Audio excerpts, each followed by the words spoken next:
បងប្អូនណាតែនៅស្រុកគេចង់អស់មកលេងស្រុកម្ដង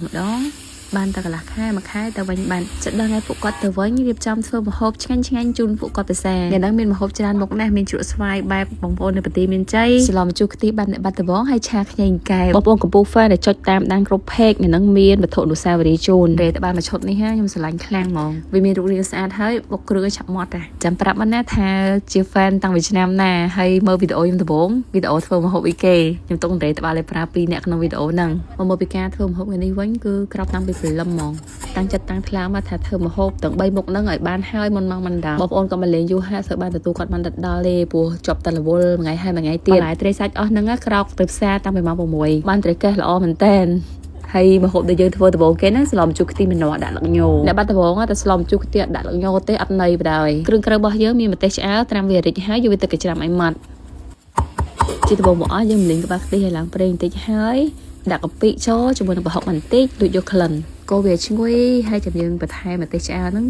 ម្លីងយកពណ៌ដាក់គ្រឿងបុកចូលហើយម្លីងគ្រឿងនោះឲ្យឈ្ងុយដល់តែអិនសិនណាបន្ថែមស្ករត្នោតបន្តិចចាក់ឆ្អឹងជំនីចូលបានឆ្អឹងជំនីខ្ចីទាំងអស់ទៀតអូយរត់តែឆ្ងាញ់បងប្អូនជាតិម្លីងវាដាច់ទឹកប្រៃហើយនេះយើងចាក់ម្នាស់ចូលទៅបងគ្រឿងមានទឹកអំបិលទុំបន្តិចទឹកត្រីស្ករម្សៅស៊ុបមាន់វល់បន្តិចទៅប៉ុន្តែស្ករបាច់ប្រើច្រើនទេបងប្អូនដោយសារតែខ្ទិះដូងរបស់យើងមានរសជាតិស្រាប់ហើយឆាឲ្យបន្លែទុំបន្តិចហើយនេះយើងចាក់ខ្ទិះដូងចុងចូលទៅងល់រហូតដល់ឆ្អឹងជំនីយើងផុយមកមុខនឹងធ្វើអត់យូរទេប្រហែលជា20ទៅ30នាទីបានហើយនេះយើងរៀបញ៉ាំដាក់លឹកញោជីក្រហមបន្ថែមគ្រឿងជាមួយនឹងខ្ទិះដើមតែប៉ុណ្្នេះឯងស្លម្ជូរខ្ទិះម្នាស់របស់យើងគឺថាឈ្ងុយឈ្ងប់រសជាតិយកជូរអែមស្រស់មាត់ទឹកស្លខាប់ស្រូបមួយបាយជាតិណាស់បងប្អូនអើយបន្តម្ហូបទី2របស់យើងអង្កាបឆាខ្ញីដល់ខែភ្លៀងចេះហាអង្កាបសាច់ស្រស់ល្អហើយយល់ថាសាវ៉ូធំដាក់មួយឆាខ្ញីចេះមកអូយជាតិណាស់របៀបឆារបស់ខ្ញុំទាំងផ្លែទៅចេះអង្កាបហើយយកមកស្រស់មួយខ្លាញ់សិនធ្វើអញ្ចឹងវាអត់ឆ្អាបទេហើយសាច់អង្កាបឆ្ងាញ់ទៀតតែពេលតែឆាលឿនទេ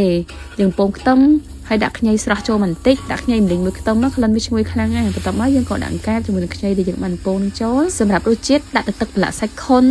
5ស្លាបព្រាបាយសម្រាប់អង្កែប7ខាំឆាម្ហូបប្រឡាក់សាច់ឆាបន្លែអំបីហត់ថែមថយគ្រឿងច្រើនទេប្រើទឹកប្រឡាក់សាច់ខុន2ទៅ3ស្លាបព្រាសម្រាប់មួយចានតូចហើយទឹកប្រឡាក់សាច់ម្ដបហ្នឹងយើងអាចប្រឡាក់សាច់បានរហូតដល់3គីឡូទឹកប្រឡាក់សាច់ជួយឲ្យម្ហូបរបស់យើងមានពណ៌ស្អាតរសជាតិឆ្ងាញ់ធ្វើម្ហូបលឿនងាយរសជាតិចេញមកដូចចុងភៅអាជីពចឹង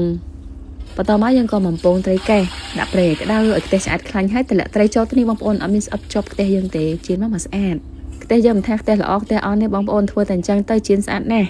ប្រភេទត្រីអាំងត្រីបំពងញ៉ាំជាមួយជ្រក់ស្វាយបែបអ្នកប្រទេសមានជ័យអូយឆ្ងាញ់ណាស់បងប្អូនគេអាំងពេញប៉ោះឲ្យទុនអញ្ចឹងហើយនិយាយទៅពេញប៉ោះហ្នឹងអាំងឲ្យឈ្ងុយ